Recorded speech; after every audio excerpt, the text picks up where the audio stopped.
What's up, guys? It's Team Solemn Circus here. Today we're going to go over the last deck profile of this year. It's going to be Floowandereeze. So as you guys know, we have locals twice a week. I've been playing Flu for the past, I think, 3 weeks now, and I'm not playing Danger or one of the fun decks that I play on Wednesday for our smaller locals. I've been doing quite well with this deck, so to wrap up the year, we're going to be going over a bunch of my decks and another video, as well as what I kind of did this year, what I expect to do in 2023, and yeah, we're going to see Floowandereeze, so I'm just going to feature it right now. So everyone really knows the ratios. We're playing 3 Robina, such as your level 4s, or I guess your level 1 Wing Beast, pretty much. 3 Eaglins. We are playing the 1 Stree and the 1 Toucan. Not much to say about this ratio. I don't know why they made this a ultra rare. It's so weird. Just make them a super, Robina best bird. Then we play for the higher, we playing the 2 M-Pens and the 1 Ryza. We are not playing the Apex Avian in the main deck. It is in the side deck. So that's that explanation there. 2 M-Pens is correct. I don't think we have to argue about it. I was thinking about playing 2 Ryza, but you don't really always need it. Definitely can try it out. I am playing the 1 barrier statue. I actually don't own a second one. I need to get another one for the side deck. But yeah, you play 1. The card's it's kind of still good. And then we play, the reason why everyone plays this deck, we play the 3 dimension shifters. This card, I wouldn't say needs to be hit, but definitely something has to happen with it. Either we move away from a graveyard reliant strategies, or yeah, anti-tier, let's go. And for the spells, we do play the 3 map, the 3 adventure, and the 1 unexplored winds. Map's absolutely crazy. High rarity is ultra. I don't care what anyone says. The secrets look nice, obviously, but they don't match. So this just looks a lot nicer. Until we get this in secret rare, then maybe 10th upgrade. But yeah, this card's insane. Can't believe the card's price. Just great. I'm glad they made it for the deck. I also think it's super cool if people are playing 2 or 3 of these. I'm testing it out right now, so you guys will see that in the side, but definitely cool. Tribute off your opponent cards, draw 2 cards, just insane. Helps you win the mirror match, which you're seeing a lot more now. Now for the consistency cards, we are playing the 3 Pot of Prosperities and the 3 Pot of Dualities. As you guys know, whenever I can BM on players, I will. So we're playing the Gold Rare Pot of Dualities, best rarity. The reason why I'm not playing Extravagance is because I like choosing my cards. There's so many times where I'm playing a lot of going second cards, you guys will see in a minute. So being able to play Prosperity and then choosing, if you already have a Dark Ruler no more in hand, you can choose a Lightning Storm, something like that. Just absolutely just OP. Or just being able to search, sometimes drawing a Robina and the other card just is, not as good if you already have a Robina in hand. So you want to be able to choose your cards, which is just so clutch. I think this card's literally made for the deck. Then for our going second cards, we are playing the 3 Dark Ruler No Mores. This deck struggles going second, so that's why we play so many of the going second cards. We play 3 Raigekis, and we are playing the 3 Lightning Storms. Dark Ruler No More, no explanation needed. Negate. Your big bird, your little birds don't really do that much damage. So you're losing on 27 attack pretty much a turn, but it's not too much because, if you just negate their board, then set up N-Pen and the statue, then you're really in for a good time. Raigeki, you're just able to blow up your opponent's field. It sucks versus tier. I've hit this before, they've had a tier on field. And it sucks. Even if they have a little one, let's say they end with a Merly on the field and you Raigeki them, it gets their effects, so that sucks. And Lightning Storm's good also versus back row decks as well. We have one player that's been playing a little bit of Outlich. I got to Lightning Storm him, it felt really good. Also destroys monsters, and people don't respect it, so kind of funny. As well as, you can't really decide if I'm going to hit you with it or not. Then for the traps, we are playing the 2 evenly matched to make it even 40, and we are playing the 1 trap because, you have to play it. This card's insane.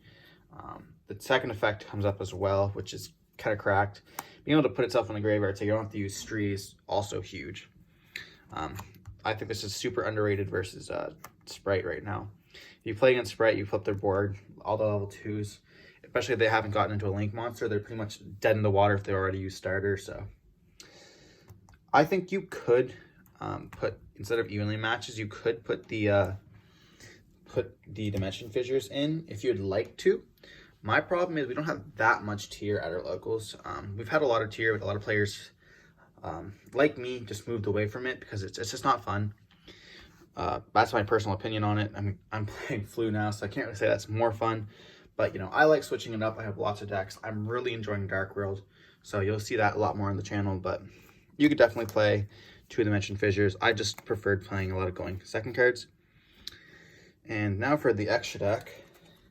Now, this is where it gets real spicy.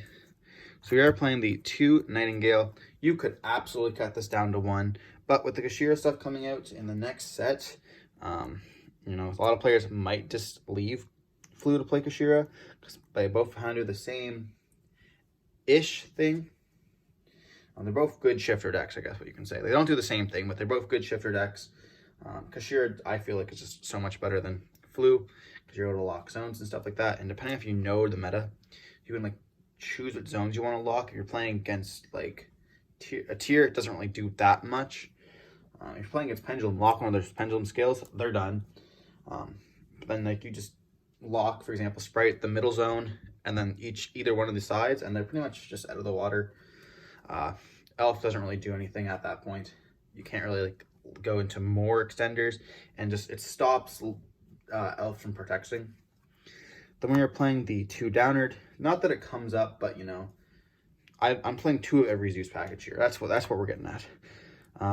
So if you get hit by Kashira, they're not gonna really ever hit the Downard Magician. But if you're only playing one of it, then they'll hit it potentially to stop one of the Zeuses. Same reason for this and this. If you play on one of these, they're just gonna hit your Zeus and not worry about it. Downard's so weird, but because I'm playing 2 and 2, I opted to play a second Downard just because there's lots of space in the deck.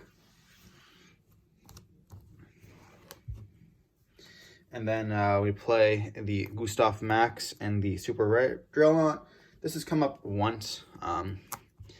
Shout out to Todd, I guess, for some train action, Earth Machines. Let's go. Then we play for the Link Monsters. We are playing the Nightmare package. These two, you know, just generically good cards. Glad they got both Ultras. Then we are playing these 2 for the Beasts. I love Tribriade, so I'll play them. I'm never going to make either one of these. If I make Omen, that'll be the highlight on the channel. I'll make that into a short. But yeah, she's also just, I love this card. Should get myself a Starlight. And then we are playing the 1 Soldier Chaos. This card is still actually very good. A lot of players have cut this card or just don't play it. I like this card a lot in Outlich. And, you know, kind of the same thing with this. You know, play it, you can make it, and it's really hard to get over. It's just, I just make it for fun a lot of the time if I'm BMing. And now this is where we get real spicy, okay? We're playing the 1 Geode because giving your opponent a little bird is kind of fun. They can have a Rabina because I know how much they love Rabina. I used to hack into it for game, but we also play for the final card. We play a Albilentis in case we Geode and they summon it into a zone that that it points to. We can just take their Albaz and we can use it as a material. You know, if they choose to do that and they leave an Albaz on the field and they're playing another dragon, we can just use this card to fuse away. Yeah, it's come up like 17 times for me. Every time I go to locals, people are just normal summoning Albaz, no effect, and just passing. So I get to Geode them. I choose to not use the bird effect. I instantly go into Geode, and then I just make this. It's so good. It's probably the best card in the deck, to be honest. And then for the side, we are playing the 3 side deck cards. So you play Ghostwood. You shouldn't be going the time, but tier takes so long. As well as like other people don't like scooping, I guess. I don't really know why. I feel like if I'm in a losing position and I can't win, I'll scoop, but other people don't, so we have to play it. We are playing the going first cards, the True Featherstorm. ban this card, please, Konami. That card is insane.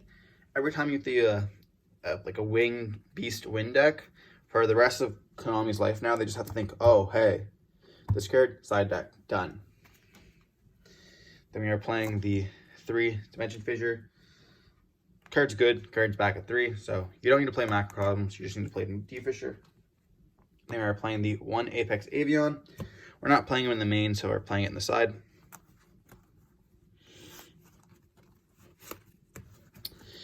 And for the last few cards, we are playing the 3rd Evenly Matched for when we go second.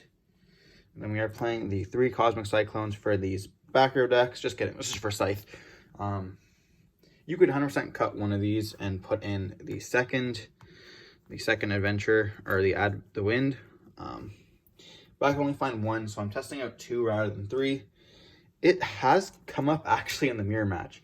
I think, you know, the best 2 cards in the mirror match, as everyone knows, is the map and the winds. If you see, well, that's not exactly true. Shout out to Connor and Raryl for that mirror match in the 3v3. I watched them play a mirror match. I didn't get it on record, but oh my god, it was good. They set up, and he ended up evenlying him in game 1. And I thought at that point it was over. He had like no cards left in hand, but he just didn't have enough to attack. He didn't have really much, so he had to pass, and it was crazy. It was a good game. But yeah, I think that, you know, the mirror match, these 2 cards are just so good, with another little bird, of course. Being able to tribute summon or off their like stuff. If you tribute summon their map or their little monster with Ryza, and then you can put back one of their other monsters on the field, just letting them not have any access to M10 or any like big tribute monsters is huge in the mirror match. So yeah, I really like the unexplored winds and the draw effect. If you don't use prosperity, that turn is fine as well. You could also put this in maybe for the second berry statue, but you know, just testing out what I have for now. So I've been enjoying it. It's been a lot of fun. I normally do not side in the 3rd Cosmic, but it has come up versus Runic, so hope you enjoyed the video. Don't forget to like, comment, subscribe, and fuse away your opponent's stuff.